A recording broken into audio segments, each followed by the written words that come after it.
eno ye pulogulaamu yo Leesoni wiiki eno ku 3ABN TV. Kakasa nti Bayibuli kuli mu 5 akatabo ko ne bayiro okalire ku bigere bya Kristo nga tufeefetta ebyawandiikibwa. Lino ly'ebbanguliro lya Kristo mwatutendekera okumwesiga olwo ntubeera abeesigwa gy'ali.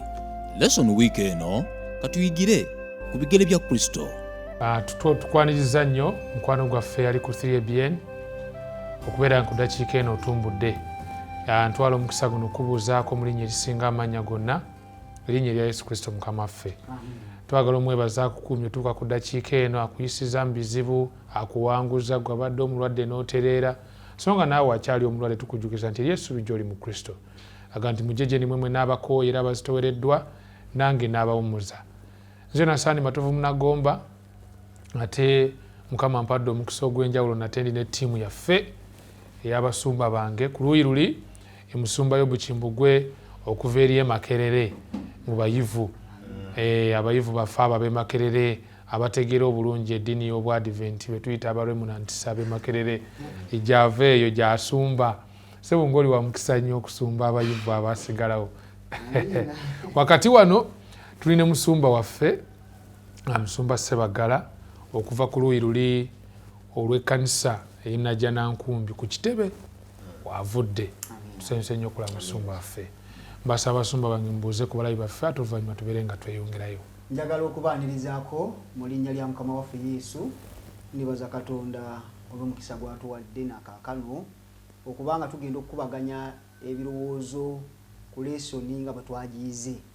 Nsaba Mukama akuwe omukisa, nsaba akuwe okuwummula okutuufu ng'otunula, toleke we tunaamaliriza ng'olina kye weetwalidde ate naawe kigabaneko n'abalala, ate bw'anaaba akomyewo Mukama waffe ffenna tutwale mu bwakabaka bw'ogenda okujja. Weewaawo toyaza. Abasebo ne bannya abatulaba era abatuwuliriza, mbaanirizaako mu linnya lya Mukama waffe Yesu.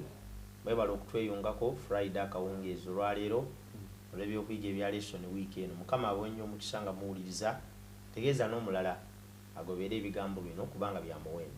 Weewaawo. Musumba wange Yobu, nga tetunaba kutandika Yesu Kristo Kabona Omwesigwa, Leesoni namba 6.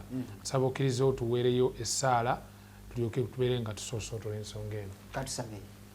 Mukama Katonda Kitaffe ayinza byonna, tweyanza nnyo tweyanzege, bw'otuwadde nate omukisa okuddamu okukuŋŋaana mu kifo kino okubanga tukubaganya ebirowoozo ku Leesoni. Weebale nnyo Katonda waffe lwa mudduwo muzaanawo ng'oleese naye okubanga awuliriza ng'alaba ebigenda mu maaso. Tusaba otuwa Omwoyo Omutukuvu atuluŋŋamye ffenna. Ebigambo ebigenda okwogerebwa Kitaffe biteeketeeke ffe ate n'abanaabiwulira bano ababiraba bafune nabo omukisa okuteekebwateekebwa. Ekisinga byonna bw'onaakomawo ffenna otutwale mu bwakabaka bwo, tusabye otuwulire kubanga tusabye tutama Yesu Kristo Mukama waffe.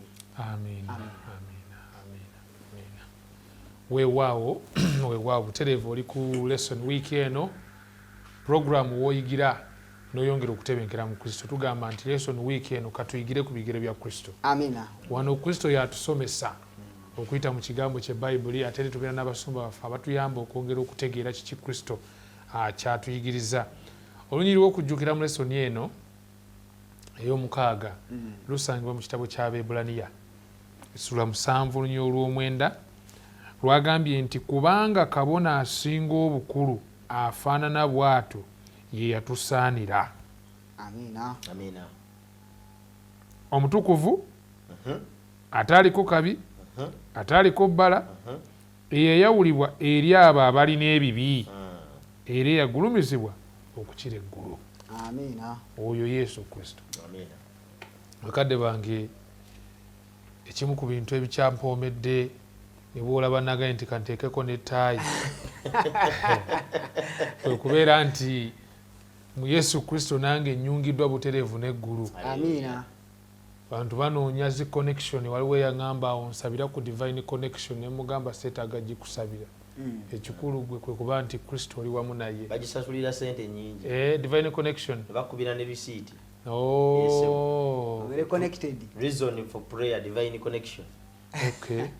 Ina okufuna n'essimu. Yesu okubire Katonda. Okubira Katonda n'omubuuza ebigenda mu maaso. Kale kwegamba mpulira nga ndi so much excited mu lulimi olwangungu oluyinza otegeekera abo abalutegeera okubeera nti Yesu Kristo ye Mungu. ye kabona omwesigwa. Twagala kwetegereza ku mirimu gya kabona gye yakolanga mu bufunze musumba musooke munyambeko omulabi waffe yandyagadde otegeera kabona mirimu ki gye yakolanga oba kabona yani Katonda alina ekizibu. Yatonda Adamu ng'atuukiridde. Yes. Era ng'asobola okwogera naye butereevu. Adamu n'agwa. Yes. Naye ate okugwa nga si kugwa kyokka naye nga kulimu n'ebivaamu. Yes, mwavaamu. N'ebivaamu birimu okufa okwa Adamu oyo agudde emirembe gyonna. Kati Katonda ayagala kuddamu kukolagana na Adamu. Kuddawo kuyunga. Naye okuddamu okukolagana ne Adamu alina ekizibu. Kiriwa. Adamu yagwa n'ayonoona. Kati akyasobola kwogera naye butereevu. Yes. Adamu yagwa n'ayonoona. Nti bw'abanga n'atabagana naye ali wala nnyo n'ekiyitibwa okutabagana. Kati Katonda yeetaaga omutabaganya wakati we n'omuntu. Abayunga. Si kubanga ne Katonda munyiivu nnyo. Naye kubanga omuntu yagwa nnyo wala. Titayinza kuwulira Katonda ng'ayogedde. Titayinza na kuwulira Katonda ng'ayogedde. So weetaagisa wa muyunga. Kyava Katonda asalawo wabeewo mediator. Ye mukwanaganya. Mediator oyo mukwanaganya ayunga Katonda awamu n'omuntu yayitibwanga priest. Baire musumba Katonda nga tetunabagenda mu maaso. Njawulo ki eri wakati wa nabbi prophet? Yes. Ne kabona priest. Nabbi ali one way. Priest ali two way. Nabbi ayimirawo ku lwa Katonda eri abantu. Tazza eri Katonda namuga nti bagambye ebintu. Kabona ali two way. Aleeta ekifaananyi kya Katonda eri aboonoonyi. Yes. N'aboonoonyi ne bakomyawo ekifaananyi ky'okwenenya eri Katonda. Era okuyita mu kabona mokka na mwayinza okutabagana n'abantu si mu nabbi. Era Bayibuli mu Katonda yayogeranga ne bajjajjaffe ng'ayita mu bannabbi. Yayogeranga. Yes. Up down communication. Ne down up. Kabona yakyo. Walinga weetagisawo priest.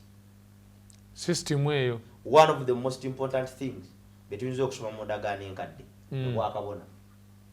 Kubanga obwakabona y'engeri yokka etuyinza okuyungagana n'eggulu. Kati wano Bayibuli etubikkulidde.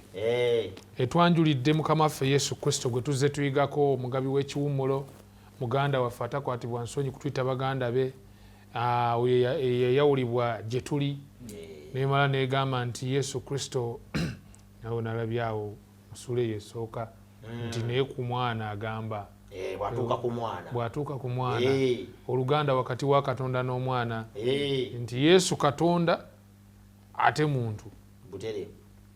Kati wano ne bamutwanjulira nti ye kabona omwesigwa. Kati omulabi waffe kyayagala okumanya Yesu ajja atya okubeera kabona omwesigwa. Katonda ensonga esooka eyo olwa Sunday eyo. Katonda yaani mutukuvu. Yes. Talina kibi. Abeerawo emirembe gyonna. Talina ntandikwa wadde enkomerero. Talina nkomerero. Yes.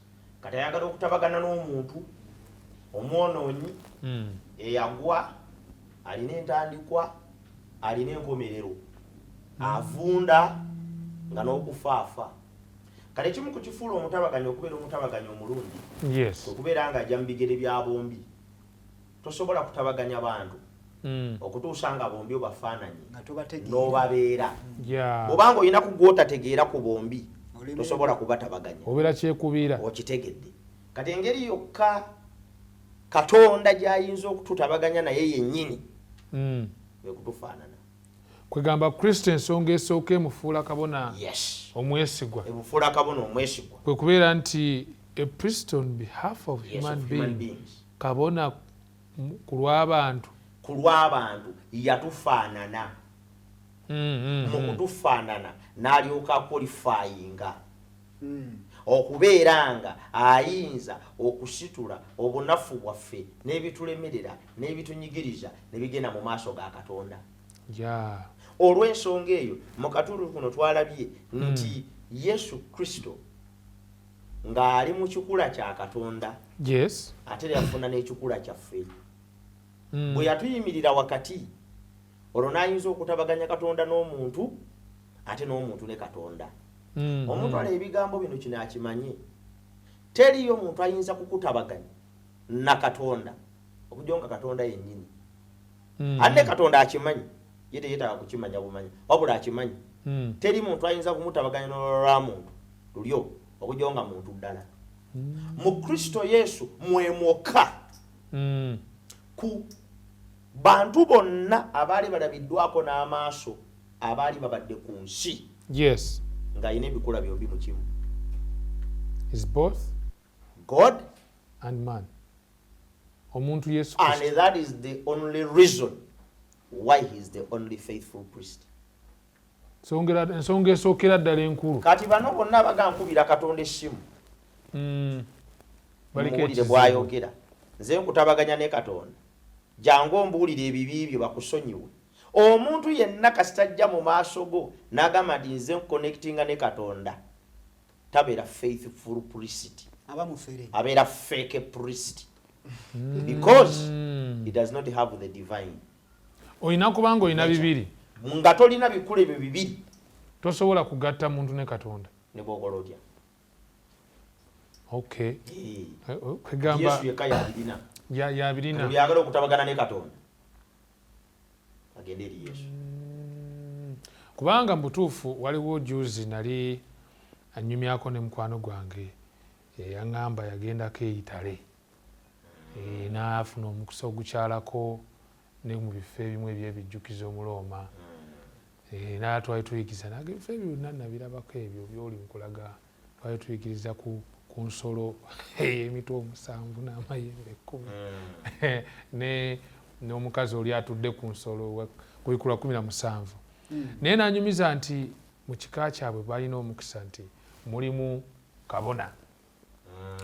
Naye kabona ono okubeera kabona waliwo ebigobererwa okufuuka kabona oba okufuuka priest oba okufuuka kangeze amu kyebandise faaza mu lulimi olwo. Naye naffe wano tulina ebigobererwa binadde nsaba tunokoleko. Era ekisooka kye kitukonyeeko. Ekisoko mu ndagaano enkadde kabona yalinanga mu ndagaano enkadde kabona yasookanga kweweerangayo saddaaka. Okay. Bwe yamalanga okwewerayo saddaaka olwo n'abanga mu Bayisirayiri bonna ye mutukuvu okubasinga. Okay. Kati bw'amala okuba omutukuvu kitegeeza kati amaze okwashuuminga obwakatonda mu ye. Kati awo kyava ayinza. Kati awo kyava ayinza okuyimirira wakati wa Katonda n'omuntu. Kubanga yamaze okunaazibwako ebibi kati bagenda okutabaganya ne Katonda be babi ye amaze okwashuuminga divine. Kabona yalina okubeera nga ali holy. Okay. Kabona yalina okubeera nga ali sinless. Kabona yalina okubeera nga ali eternal. Okay. Nga taggwaawo. Kati waliwo okutabaganya abantu ne Katonda. Waliwo omusumba kintu in fact wano nga tetunava wano wenyini yawa priest on behalf of human beings. Kabona bwe yalwanga alondebwa agibwa mu bantu. Yagibwanga mu bantu. Aloni si ono yakubeerambiramu abagundi. Ne basinza ebifaananyi. Ate Katonda naye establishinga gundi ye. Priesthood. Ng'agijja mu Aloni. Ava mu bantu ono. Kati awo njawulo ki wakati wa Yesu n'Aloni? Kabona ava mu luse olwa Aloni. Yali akolanga kifaananyi. Okay. Those were types. Argument ya Paulo mu Bebulaniya agamba nti bwe kibanga bakabona abava mu Aloni bamala okututabaganya ne Katonda. Yes. Ndi tetwetaaga Yesu. Aloni mwe bava nga yakola ennyana. Okiraba? Aloni bw'abanga yakulembera eggwanga ddamba ne lisamira. Abeera atya nga avaamu bakabona abagenda okutabaganya abantu. Kati Paulo kyava agamba nti Aloni priesthood baagirina naye nga teri effective. Naye Yesu Kristo yekka yeyawulwa mu bantu. Nga Aloni nga bakabona ebaalondebwa nga bava mu bantu. Ne Kristo okusobola okubeera ssaabakabona yalina kuba nga atufaananye. Okay. Singa Yesu Kristo teyazaalibwa mukazi yandibe tali fit kuba priest. Kwegamba Yesu afuuka bufuusi muntu Butereevu. okusobola ofiitinga kiri nti okujja yavanga mu bantu. nti kabona yalondebwanga kuva mu bantu. He just adopts the nature. Okitegedde. Kubanga without it kabona teyagibwanga walala naye yagibwanga mu baki mu bantu. Waliwo akalala awo era ndowooza nako kakulu. Yesu ono ekyokufa kwe ku musaalaba kikontributinga kitya oba ŋŋambe nti buloka ndala eriwa etya ku kubeera nti ye kabona mu buweereza bwe nga kabona ekyokuba nti yafa ku musaalaba. Obuweereza bwa kabona bwonna bwalinga butambulira ku musaayi. The entire priesthood was about blood. Musaayi gwafuuka omusaayi muyimu. Era awatali kuyiwa musaayi Babulaniya 9:22. Ebintu byonna byali byetagana ku ebintu byonna kumpi kyabigwanira ngo binaaza n'omusaayi. Ekitegeeza nti omusaayi elementi nnene nnyo mu bwakabona. Naye omusaayi kabonero obubonero. Omusaayi kitegeeza bulamu. Which means life eri sinless yali nkulu nnyo mu kutabaganya omuntu ne Katonda. Etya kubanga okutabaganya omuntu ne Katonda it was all about substitution. Obulamu obwonoonefu buteekebwe ku Katonda. Obulamu obutayonoonye buteekebwe ku muntu. Kati mu kufa ku musaalaba Gologosha omusaayi ogwa Yesu Kristo gwakiikira obulamu obutalina kiki nga teguliiwo teriyo mwonoonyi ayinza kutabagana na Katonda. Kugamba transaction ye obulamu obwonoonefu Kristo yabwetika ku musaalaba obwo obutalina kibi n'abukugabira bwereere.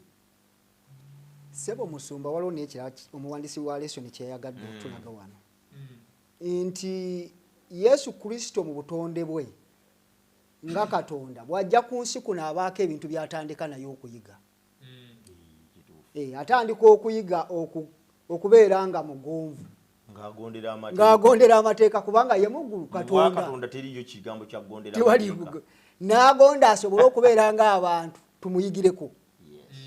Yesu Kristo bw'ajja ku nsi kuno yayiga okwetowaza n'abeera mwetowaze nnyo ne bamukuba emiggo ne bavuma ne bajerega naye nga gwe bajerega gwe bavuma singa bategedde oyo nti yennyini buyinza bandibadde tebayinza kukola kintu ekyo.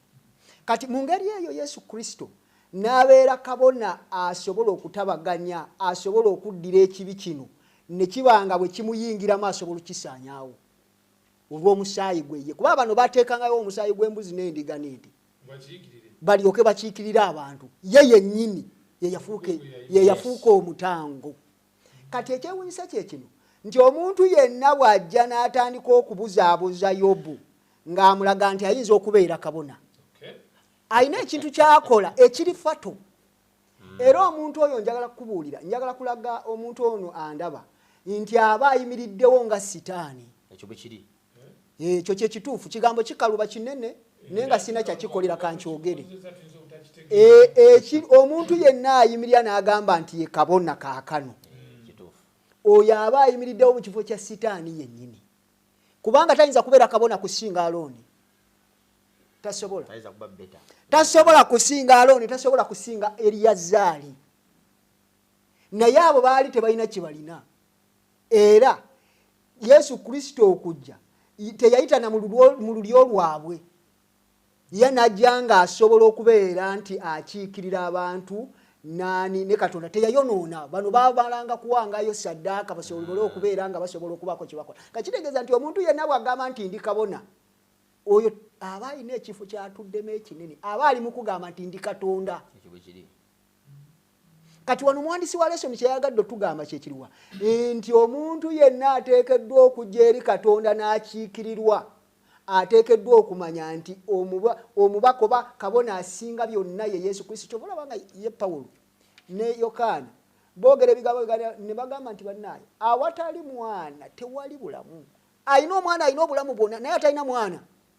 Ye Peetero yagamba nti nno erinnya liririmu mu bikolwa by'Abatume Ssuula 4:12 liri eri naye amanya mangi getulaba nze priest gundi nze simanya gundi nze apostle gundi abo bonna njagala kukubuulira ebigambo ebyo wadde olaba nga abantu beboogera naye waliwo ayogerera mu bo Yesu yagamba Peetero nti si ggwe oyogedde waliwo ayogedde mu ggwe de mabega wange waliwo ayogerera mu oyo omusajja pulisiti omutuufu bamuyita Yesu Kristo ekyo kiyiga okuva ku TV eno kyenjagadde okwongerako taata webale nnyo ssebo webale ddala sajja yagenze n'alistinga wano ensonga 12 akuba akadde katugezeeko yagambye nti Kabona chosen from among mortals kyekyo mu bantu abafa selected on their behalf yalondebwanga ku lwabwe ekyo watotunyamuzuma ekyokusatu in charge of things pertaining to God kugambanga yakwasaganya ensonga zonna ezikwatagana ku bantu ne Katonda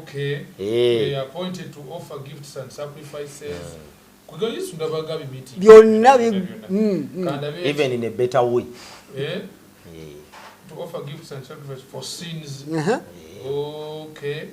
ekirala he is able to deal diligently with ignorant and wayward olinobango bategera kiri kyo wadde ng'obategeera nnyo abantu osobola obbakiikirira yes subject to weakness nga yali muntu nga kitugambe nti yayiga ne byatamanyi kwegamba nga naye asobola okukemebwa mu bwakatonda teriyo kigambo nti kukemebwa yakisanga kuno mu bwakatonda teriyo kigambo kubonaabona naye Katonda abonaabona ki yakisanga wano mu bwakatonda teriyo nti kuwulira te Katonda awulira ani ye yawulirwa ekyo yakisanga wano kyava asobola okubeera perfect high priest for us he must offer sacrifice for his own sins Yesu ate yawaayo ku bafu kakati ate ye wanjawulo ye yali teyeetaaga kuwaayo saddaaka te ku lwa bibi bye ye yagira ddala nga mutukuvu nga teyeetaaga saddaaka enaamulongoosa tasinga oli as well as for those of the people yes ate finally takes it only when called by God Kabona teyeeyita self proclamation oli agenda kumakya ku TV nze Kabona Sebaggala ndi wano enaasana kumpi n'akatale bw'osanga akapande akabbulu awo motoka bwe zisimba ng'omalayo botika parking bw'okirirawo wansi wentuula wennyini kati yo omusajja gujjawo ogufuula Kabona najja mu bantu ng'olina Kabona gw'osomako agati bane nze ndi Kabona ndi wano abaana ba Isirayiri mutambule mujje wano emabega w'omugga wenkolera obwa Kabona ekirala wundowooza yebamwiwanga kamafuta Kabona okumwawula okuva ku balala byawandiikwa bitulaga tiyalondebwanga lwa lulyo lwe olw'okubanga okuyiwako amafuta kwayinzanga okubeera okw'abantu ab'olulyo lwonna ng'akabonero akalaga nti baawuddwa Kabona yalinga mwawule by blood ava mu Alooni kasita yazaalibwanga mu musaayi ogwo ali entitled oyo amaze okwawulwa yes Balevi yes baawuddwa lwa musaayi mwe bava bloodline kati ekibuuzo kati awonengerera ddala we tugenda ku Mande kubanga bloodline kubanga ti omusajja wali just as Aaron was called nga kyobadde otugamba nengera wali omuyudaaya ng'agamba bano tebateekera kyeboogerako sebenezine nabo oluusi obwongo balina ebizibu bingi amateeka gaaboonoona beefuula ab'ekitabo naye tebategeera kitabo kati bajja batogamba nti Yesu Kabona Mande ndoza yinza okutwanga akatundu ka Mande kano kaliko nga enkula oba nga embala ya Merekezeddeeki mu lubu lwa Merekezeddeeki ono Yesu Kristo mwajjira mu ndagaano eno enkadde tulaba omusajja ono ayitibwa Merekezeddeeki nga ayogerwako omusajja ayitibwa Ibulayimu jjajjaffe mu kukkiriza bwe yali agenze ku lutalo okujjayo omwana we katugambe ayitibwa Kizibwe ye Lutti yali awambiddwa n'agenda n'akozesa abasajja be yalina abasirikale ne bakomyawo omunyago ne bakomyawo n'abo be baawamba naye mu kubazza asisinkana omusajja ayogerwako wano ne mu Beebulaniya nti ekisooka yali kabaka kabaka ow'emirembe naye ate nga yali kabona owa Katonda ow'eggulu yatonda eggulu n'ensi kabona wa yakuwa ayina bibiri ekyo nno kye njagala okwogerako mu lulyo lwa Alooni togenda kusangayo kabona ng'ate kabaka kati musumba ensonga z'onnyonnyola nkulu nnyo katusooke tuwummulemu bwe tukomawo tugenda kubanga twongera otegeera Yesu ow'olubu lwa Melkisedeki.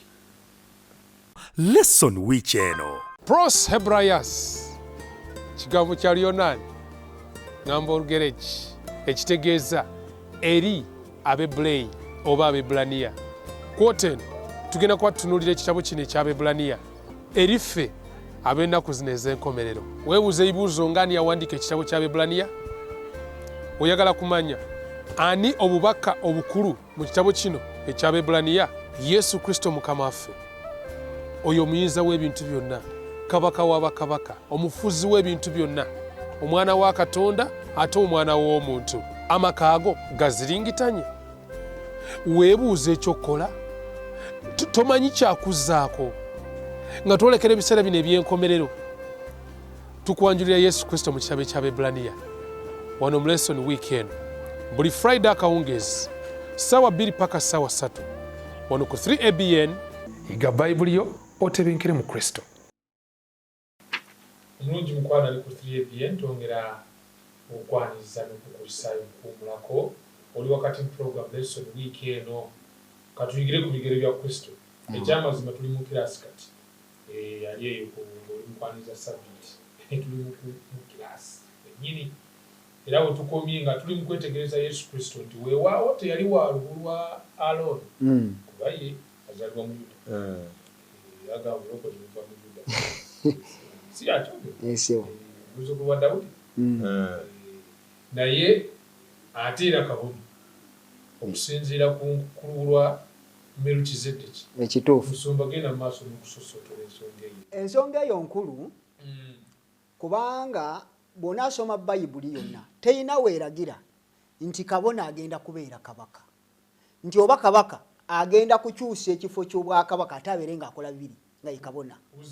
Kubanga waliwo omusajja eno Uziya gwe baatuwadde eyali ayagala okuleeta amatanta n'ayagala okubeera yali kabaka naye ate n'ayagala akole n'obwakabona. Bigenda okukakkana ng'ebigenge bimulidde kubanga yali ayagala kukola kiri ekintu musumba kye wayogedde ng'ayagala okwogera ebiva eri Katonda ate amalirize era ajja ebintu ebiva eri abantu abeetegeezi Katonda. Ekyo nga tekyamuweebwa kabaka ateekeddwa kubeera ng'aliwo nga omufuzi naye ng'ate takiikiridde ku ssaddaaka. Kati omusajja ono gw'ayogerako Melkisedeki ate ye wanjawulo. Ekisooka talina ntandikwa, talina nkomerero, talina maama, talina taata. Ekyokubiri agatta ebintu bino bibiri, kabona ate nga kabaka. Ekintu kino Katonda alina bw'aluka ebintu bye n'obitegeera luvannyuma ng'ali mu kutondera obwakabaka bwa Kristo engeri gy'agenda okujja asobole okuyamba nga tavudde mu lulyo lwa Alooni. Kubanga singa kyekyo twandigambye nti Yesu Kristo, era abasinga bagamba nti Yesu Kristo tetumukkiriza kubanga tava mu lulyo lwa Alooni, si kabona. Ne Melkisedeki yali mukulu nnyo okusinga ne Alooni. Lwaki? Bwe tubanga tukkiriza era Bayibuli ekkiriza nti Ibulayimu jjajjaffe mu kukkiriza yali omukulu. Era bw'oyogera ku Bayudaaya n'oyogera ku Ibulayimu bonna nga bakkakkana. Lwaki? Kubanga ye jjajjaabwe mu kukkiriza. Naye Ibulayimu bw'aba yakwata ebiweebwayo n'aleetera kabona ono, kitegeeza nti Ibulayimu yali wansi wa Melkisedeki. Kitegeeza nti omusajja ono yali mukulu nnyo okusinga ani? Ibulayimu. Omusajja ono teyayonoona. Abantu abamu balina bwe bataputa ne baga nti Melkisedeki alabika Yesu Kristo. Bayibuli si kyetegeeza, si kyeyogera. Bayibuli egamba nti ono yayimirirawo mu kifaananyi kya Yesu Kristo nga bwe tugamba nti obanga Bayibuli bwegamba nti Musa n'agamba Katonda nti bw'otakkiriza kusonyiwa abantu abo nange kaakati waakiri nzikiriza. Nti Musa n'awolereza abantu n'ayimirirawo mu kifo kya Kristo. Ne Melkisedeki yayimirirawo mu kifo kya Yesu Kristo n'abeera ng'agatta ebintu bibiri. n'abeera ng'agatta obwakabona n'abeera ng'agatta obwakabaka mwoba n'abasajja aba Alooni tegenda kisangayo kabona nga kabaka. Ate n'ekyokubiri Yesu Kristo tava mu Baleevi, si Muleevi Yesu Kristo. Yesu Kristo ava mu lulyo lwa Yuda nga kabaka nga ba Dawudi. Kati wa Dawudi ate tebasobola kubeera bakabona. Kati yasobola okugatta bino. Ekibuuzo, omuntu agamba nti nno Muleevi oba agamba nti kabona yagatta bibiri abifuna atya okubeera ng'ayinza okugatta ekintu kino? Ndaba nga kinene nnyo okutusinga. Omuyudaaya teyalina nnyo buzibu na Yesu kumuyita kabaka w'Abayudaaya. Era teyali controversy ennene nnyo kubanga ava mu kika kya Yuda ng'okumuyita nti kabona yatabaganya kubanga bakabona bava mu Alooni na Baleevi. Kakati okugatta ebyo byombi kyali tekisoboka okutuusa Pawulo lw'abagamba nti bwe kiba nga Ibulayimu jjajja wammwe mwenna gwe muvunnamira nga yavunnama mu maaso ga Merikizeddeeki mukulu nnyo n'okusinga mwenna ne bakabona bammwe bonna ne ba Alooni bonna. Kati nze Yesu gwe njogerako tava mu lubu lwa Alooni, ava mu lw'oli Merikizeddeeki. Ekitegeeza naye obwakabona bwe temubudinaayinga kubanga waliwo yali abadde kabona nga tava mu lubu lwani? Lwa Alooni. Ibulayimu n'amukola ki? N'amuwa. Kati lwaki ono mumugaana?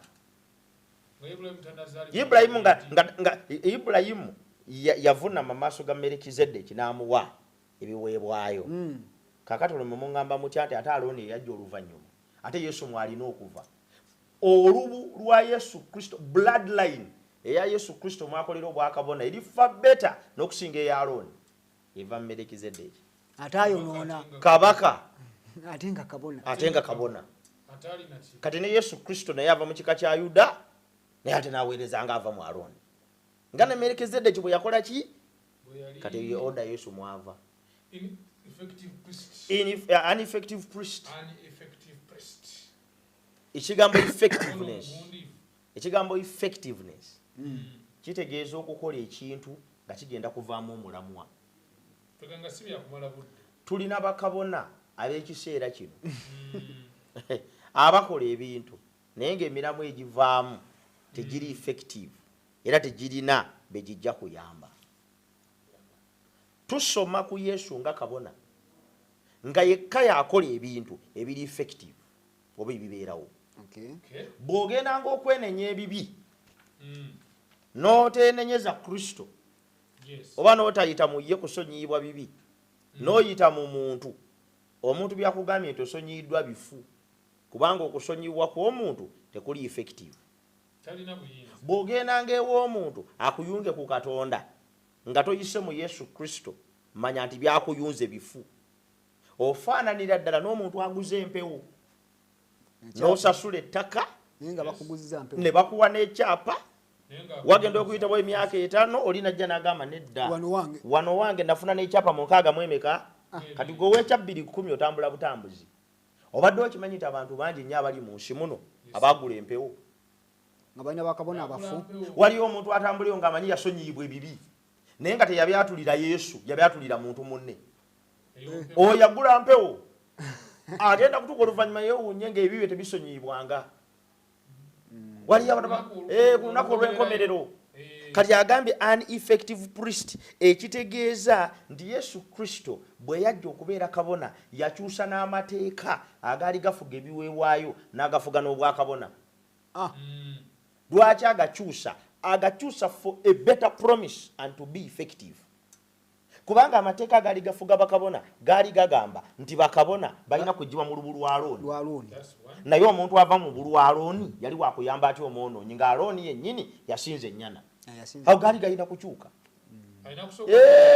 Amateeka ga sacrifices gaali gagamba ddira endiga gy'olunze gwe wennyini ogisaala ate kutangirire gwe n'endiga mwembi babiri anaasinga munne.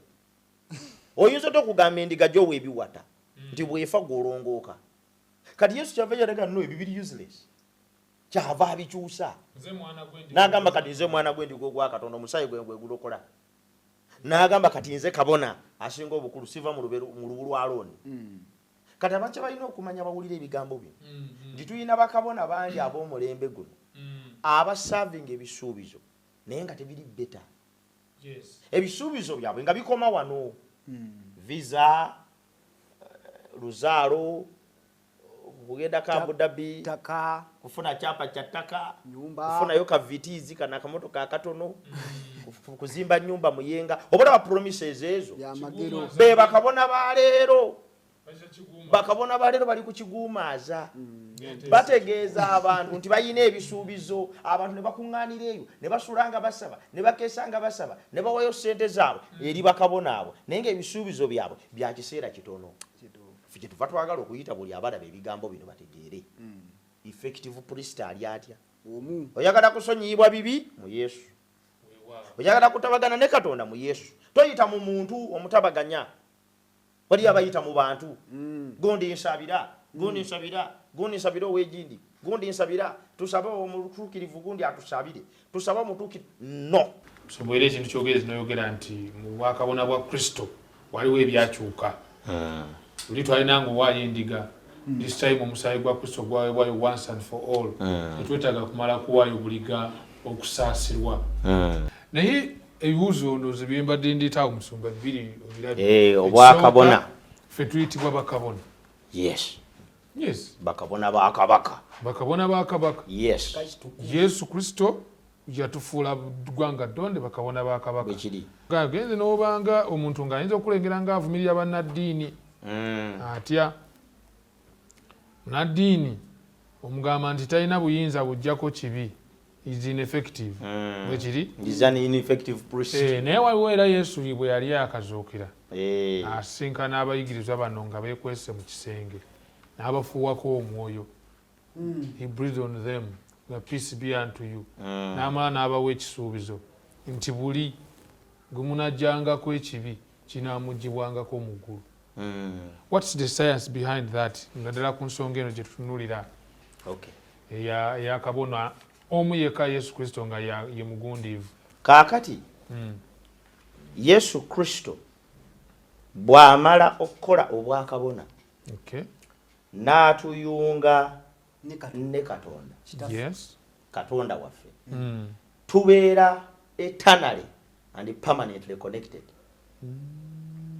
buli lwe tuyungagana ne Katonda we eliminate the place of a priest kyava awandiika n'agamba nti kale musembere n'obuvumu eri entebe ey'ekisa Yesu we yafuuka kabona asinga obukulu buli abeera mu ye abeera ne direct connection between him and God and whoever buli muntu yenna alina obuyungiro ye ne Katonda abeera mu priesthood olwa Kristo kubanga omuntu teyalina buyungiro na Katonda okutuusa nga agenze ewa kabona kabona yekka ye yali ayinza okumuyunga kuyakuwa kyokka mu Kristo Yesu tulina obuyungiro ne Katonda obutaggwaawo ekitegeeza nti mu ye tufuuka kye tuyita holy priesthood ekitegeeza nange kankosa kulimi lw'ababulizi b'enjiri olw'enjiri y'okatebe nsobola nange okubanga oluvannyuma lw'okusembeza Kristo ng'omulokozi wange mbaako nange gwe nsikiriza kyagambye gwe munajjangako ebibi binaamuvangako gwe munaabinywerezangako binaamubeerangako mumuggyako mutya ebibi nga mumutegeeza Yesu Kristo eyamufiira n'amulokola engeri yokka ey'okujja ekibi ku bantu bonna abali mu nsi kwe kubawulira amawulire amalungi nti Yesu yabalokola omuntu yenna bw'anaawuliranga ekigambo kyammwe ekimuggyako ebibi anaawonanga okuyita mu Yesu omuntu yenna bw'anaagaananga ekigambo kyammwe ekimuggyako ebibi anaabeeranga yeesalidde omusango ogumuzikiriza kwega kyekiringa okubanga nze ndi wano mbadde n'endwadde ng'ennuma Eh, ne ŋŋenda ew'omusawo gundi butereevu. n'aginjija n'empona N'akuwa eddagala. n'empona Yes. kati ne ŋŋenda nga ntegeeza Aha. alina obulwadde bwe bumu nti ssebo ogendako genda. ewa gundi awo. Ajja kukuyamba. Naye ekikuwonya ly'eddagala. Yes. Yesu agamba nkuwadde eddagala. Ndibawadde mu ngalo zammwe. Kye kigambo kye. Buli anakkiriza n'akozesa eddagala eri ng'awonye. Buli anaaligaananga ng'ekibi kimusigalako. Kati we are a priesthood.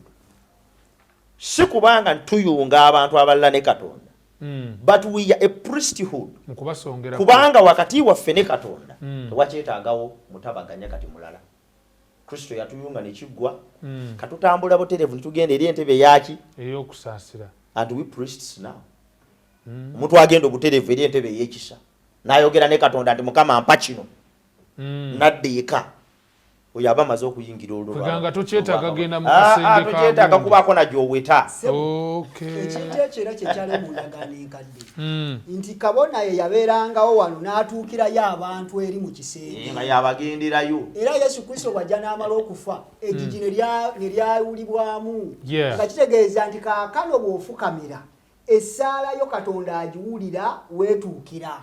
Ne kakati ekintu bapulisiti abatali Bana bali effective. abali in effect fake. kati abo abali fake bo Agamba era nze nkutuukirayo. kati kyekizibu nti ate baddamu ne bakomawo Akusiikiriza. ne batandika okusiikiriza. That is the problem.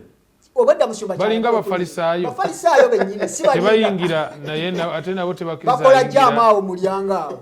Yes. Bw'aba omuntu yenna ajja n'agamba nti ate nze nkutuukirayo. Mufake. Kati oyo si priest.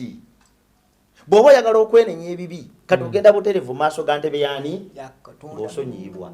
Kati kyekituyisa bakabona ejjigi bwe lyayulikamu abantu bonna ne balaba ekifo ekisinga obutukuvu. Naye ne watabaawo akola ki? Afa. For the first time. Yes. Ne balengera ekifo ekisinga obutukuvu. Ne watabaawo akola ki? Afa. Kabona yekka ye yalengeranga ku kifo ekisinga obutukuvu n'atafa. Naye ejjigi bwe lyayulikamu Yesu n'akyusa. bonna ne batafa. It meant that they are now all priests. Yesu ng'akyusizza olw'amateeka. Yes. Kati nabo bayinza okutunula ku ntebe ey'ekisa ne batafa nga ne Kabona bwe yakolanga. Which means kati all of us have entered in a priesthood. Tetukyafa. Musumba kyogamba Kwobera kye. mu Kristo. Okitegere. Musumba kyogamba kye. Eh. Kite waba muntu n'omu ambuzaabuza. Yes. N'angamba bw'agenda kwenyimirira watandika nedda. Hey. Tewali muntu ateekeddwa kubuzaabuza. Weetuukire wa Katonda kubanga ejjigi lyaggyibwawo. Kati naawe oli mu priesthood. Osobola okwewusabira. Si musumba yalina okugenderayo. Nina ne kindowoozeza naye simanyi oba kituufu. Omusoani nasinkana omukadde omu n'aŋŋamba nga ye akomentinga naye ku nsonga eyo n'aŋŋamba nti bwe twogera ku kigambo ky'okubeera nga naffe tuli bakabona kyekino nti Yesu mu kufa kwe n'okuzuukira yatugatta nga bw'ogenda yatugatta n'eggulu era buli muntu ali mu Yesu aweereddwa omukisa ogw'okubeera ng'asobola okuweereza eri Katonda. Nti it doesn't matter ani yanzaala oba background yange ne bwe mbadde mu bayaaye busobola okukeera enkya nga ndi musumba. Simanye endowooza ye eri etya. He was right in that sense. Oh. Lwaki? Kubanga byonna Kabona bye yakolanga ng'abikola bw'omu. Yesu bwe yamala okufa ku musaalaba e Gologoosa kati byonna tubikola. Tuli mu priesthood kati emu. Tetukyetaagawo omuntu yenna. Nti ate kati mu lulwo lw'olwo lwokka mwe muva bakabona. Ate kati anayogera eri Katonda alina kuba mwami gundi ye mutuukirivu ennyo. Abantu bagenda ne bagenda mu makanisa. Okimanyi nti bantu bagenda mu makanisa ng'omusumba mutuukirivu okusinga basabisa. That is wrong. Kwegamba oli n'alinyibwako dayimoni atandise okubimba ejjovu nga tuyite musumba gundi. Ate gundi alina omusabira. N'omuntu yennyini asobola okwesabira dayimoni ne zivaawo. Kabona nga bwe yaweerezanga nga Kabona bwe yaweerezanga Abayisirayiri tebakkirizibwanga kuweereza watukuvu. okuweereza kwa watukuvu kwalinga kwaba kabona nabaki nabaleevi. Kati Yesu bwe yafa fina tuweereza abatukuvu olwo tuli bakabona tusembezeddwa bakabona bokka be baasabanga Katonda n'awulira abantu era bwe yayagalanga okutaasa abantu ng'agamba Alooni dduka maama ogenda oyimirire mu kifo ekisinga obutukuvu njogere naawe. Kati olwaleero tetwetaaga ekyo bw'oyonoona ogenda bugenzi mu maaso ga ntebe yange. obunkenke nga bwali bungi. Now we are all priests through in Jesus Christ. Amen. Naye ekyo tekitegeeza nga tuli mu priesthood eri ey'oconnecting omwonoonyi ne Katonda. Ayo ogwo si mulimu gwaffe. Ffe tuli mu priesthood ey'okuba nti mu Kristo tuguliddwawo olugi. Pawulo kyekyo kyagamba nti mwabaali ewala ennyo musembezeddwa olw'omusaayi gwa Kristo. Sebo naawe obuweereza watukuvu naye mundagaano enkadde ofiirawo n'olinnyawo ekigere nga toli kabona oba muleevi. Ate emirembe gyonna tugenda kuweerezanga mu maaso ge. Mukama yeebazibwa. Twagala kuwunzika enteekateeka eno nga tutunuulira ekintu kiri musumba nga ogenze n'okyogerako nti Merukizedde kiti yalina ki wadde n'etaano priest. You were priest forever in the order of Melchizedek. Nga kitegeeza nti ono Alooni yasaavinga naye n'amala n'afa. Wali ku lusozi we yafiira. Era Katonda yagamba omuganda we Musa mwerekereko nti mugamba oli Eriyazaali mutabani we bagende bonna netafiira mu ngoye zange entukuvu zimwambule yafe bibye. Kati kitegeeza nti bakabona bano basaavinganga naye nga balina we bakoma. Era n'Eriyazaali naye yasaavinga n'abako wakola ki wakoma. Bakabona bajjanga basaavinga naye nga balina we bakoma. Naye ono yalina ekifaananyi gwe tulabye Merukizeddeeki yali kabona ow'emirembe n'emirembe. Era nga ye kabaka aleeta emirembe. Eyayimira mu kifo kya Kristo ono agenda okubeera kabona w'emirembe n'emirembe. Kati na waliwo wano obunkenke mu kitabo kino ky'Ebulaniya. Era abantu abamu babuusabuusa nti Yesu Kristo tali mu kifo kisinga butukuvu kati. Naye nga bw'oba osomye Bayibuli n'ogyekenneenya bulungi ekkiririza ddala era tulaga mu kitabo kino eky'Ebulaniya nti Yesu Kristo bwe yamala okufa n'agenda n'atuula ku mukono gwa Katonda kitaffe ogwa ddyo. Atuwolereza era Mwoyo Mutukuvu ng'asinda mu maaso ga kitaffe ng'agamba nti Yobu byasabye wadde asabye bw'ati kiri bwe kiti ne bwe kiti. Yesu Kristo ye muwolereza omukulu yakolanga kabona atuwolereza nga kitegeeza nti si mu kifo kyange nzekka ne Baalooni bennyini olya taata ne Eriyazaali ye kabona waabwe eyabawolereza.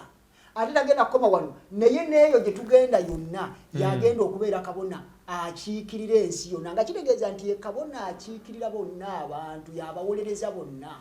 Kabona ow'emirembe n'emirembe ataggwaawo aleeta emirembe mu nsi. N'olwensonga eno wana alaga Yesu Kristo nti ye yekka yasobola okutuwolereza naye takoma kutuwolereza.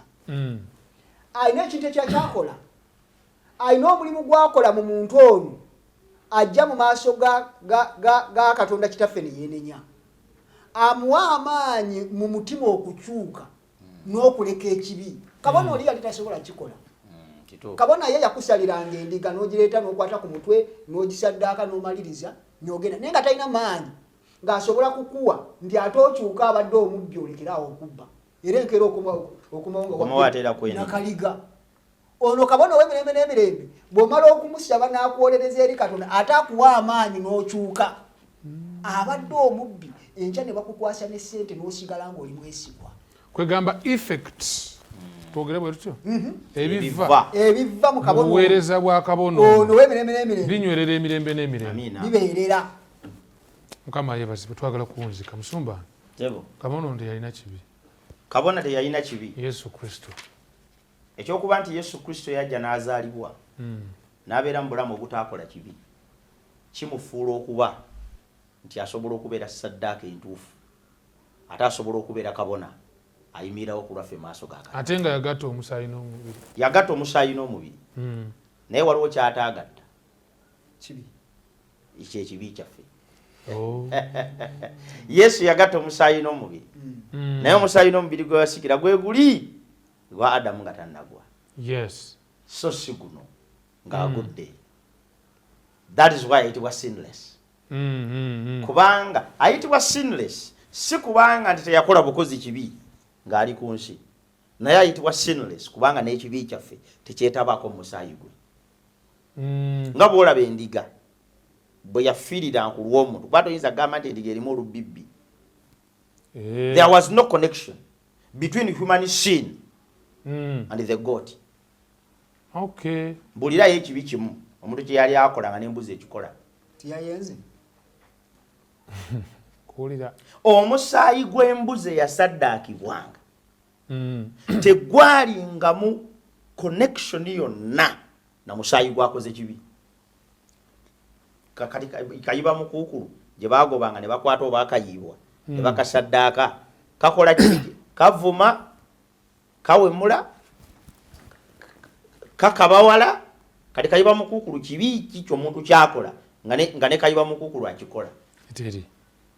Ekitegeeza nti saddaaka yalina okuweebwayo ku lw'ekibi ky'omuntu.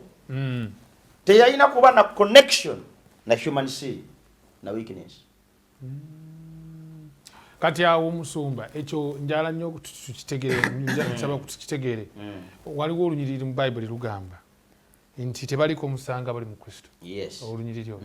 Ne walioka waserengeta na passage egamba nti kubanga nti teeka lyali linafu olw'omubiri. Kati ne banagamba nti omwana wa Katonda mu mubiri gwe gumu. Yes. Ogw'ekibi n'asalira ekibi omusango mu mubiri ogwo. Kati awo omuntu yeetaaga okwawulira. Era nga Adamu. Njawulo ki wakati w'okubeera nga olina omubiri ogw'ekibi n'okuba nga tewalina kibi. Era nga Adamu bwe yali mu lusuku Adamu. Yes. Omubiri gwe gwali subject eri obunafu. Yali asobola okwonoona. Era yalina obusobozi 100 ku 100 obwonoona.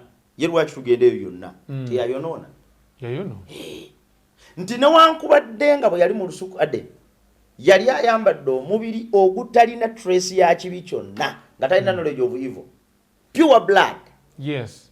Naye ekyo kyali tekitegeeza tasobola kwonoona. Yesu yayimirira mu mubiri gwe gumu ogwa Adamu. Kuluno nga gunafuye n'okunafu emyaka nga kuluno nga guyiseemu n'emyaka nga 10. Kubanga ensi Adamu gye yalimu ne Yesu mwe yajjira. Tanjawulo. Ate ensi ya Adamu kyali kyanguko okusinga Yesu we yajjira. Kyali kyanguko okubeera. So Yesu yayimirira mu mubiri nga Adamu bwe yayimiriramu nga tannayonoona. Era mu ye temwalimu yadde entonokeze y'ekibi mu musaayi gwe. Naye kyali tekitegeeza era sobola kwonoona. Kwegamba there was a possibility to sin. There was a possibility for him to sin. Though he didn't sin. He didn't sin. Kati obutakola kibiibwe n'atayonoona. Yeah. Bwawangula amaanyi gaakyo. Kubanga ekibi kyali kigamba nti buli muntu yenna alina omubiri gwa Adamu afa era ayonoona. Yesu najja n'agwambala n'atayonoona. Kati bw'agwambala n'atayonoona olwo ekibi kitegeeza kisaliddwa omusango. Olwo kitegeeza nti naffe ffenna bwe tukkiriza Yesu Kristo ekibi kye tukoledde mu mubiri guno omunafu kiri already judged. Yes. Kati kitegeeza tusonyiyiddwa lwa kitegeeza nti kati naffe tukyayinza okuyimirawo ne tukangaza nga bw'oyinza okulema oyinza okuba n'essomero twazanyanga emipiira edda egy'essomero ne mubaamu abula mu ttiimu ne babakuba naye nga bw'ajja n'ayingira mu ttiimu n'ayingiza ggoolo n'ayingiza ggoolo n'ayingiza ggoolo kati bwe mugenda nga mukubba emirere tuwangudde muba mwazannyi kubaako kumwe yateebye naye oli omu eyayimiridde mu kisaawe n'agenda n'ateeba ggoolo empanguzi akakasizza nti essomero lino mwensomera lyonna panguzi. Captain of our salvation. Yesu Kristo bwe yawangula ekibi mu mubiri n'akakasa nti buli agwambadde akiwangudde. Mukama waffe yeebazibwe. So kati setaani talina ngeri yajanyinza kugamba nti ekibi kyatuwangula. So mu bufunze tugamba nti a sinless priest Yesu Kristo teyakomitinga sin. Faithful priest. Kati kyava abeera omwesigwa kuba teyakola kiki?